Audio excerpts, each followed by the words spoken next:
Bonjour Bernard Tapie. Bonjour madame. Vous vous battez contre un cancer depuis près de 2 ans. Vous serez devant la justice dans 1 semaine et ces derniers jours, vous devez faire face à de nouvelles accusations. Comment vous sentez-vous ? Vous mélangez un peu... on va en parler en détail, mais j'aimerais d'abord connaître votre état d'esprit. Comment vous sentez-vous ? C'est le cancer, un deuxième problème, c'est le procès. Oui. Et donc vous vous sentez comment ? C'est votre problème à vous, mais c'est pas le mien. Non, je vous demandais simplement et gentiment comment vous vous sentiez.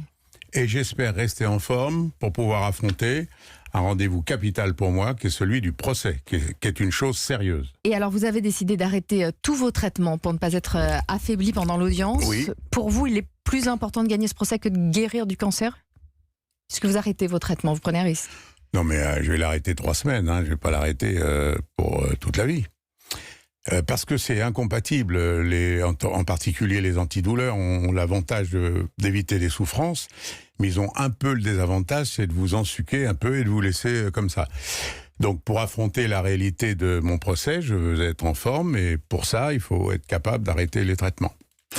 Bernard Tapie, à 1 semaine du procès, donc Marc Fratani, l'un de vos proches pendant vos années OM, affirme que vous avez notamment acheté un arbitre il y a 10 ans. Non, il dit qu'il l'a acheté lui. Non. Alors... Et ce même Fratani... N'en rajoutez pas, il a dit qu'il avait acheté un arbitre. À votre demande.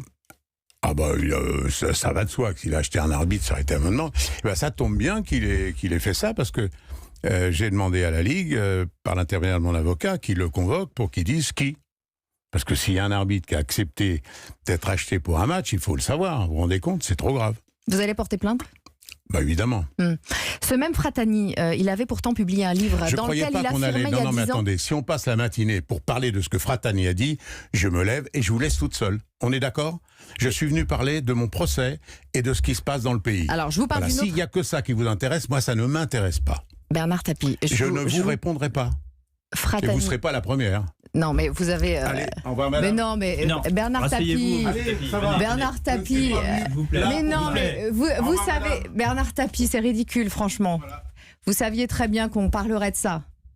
Bernard Tapie... Bernard Tapie qui vient de quitter le studio. Oui, il savait très bien qu'on allait parler de ça et il était d'accord pour en parler il y a 2 minutes. Donc, c'est histoire de faire un coup. Voilà. Désolé, l'interview était prête. Nous allions parler du procès, nous allons parler de la maladie. On allait parler de bien d'autres choses et je regrette. Est-ce qu'on se laisse une chance de savoir si Bernard Tapie va revenir dans le studio ou pas ? Je veux bien me lever, mais je veux bien aller le chercher. En attendant, un peu de publicité et on revient juste après ça.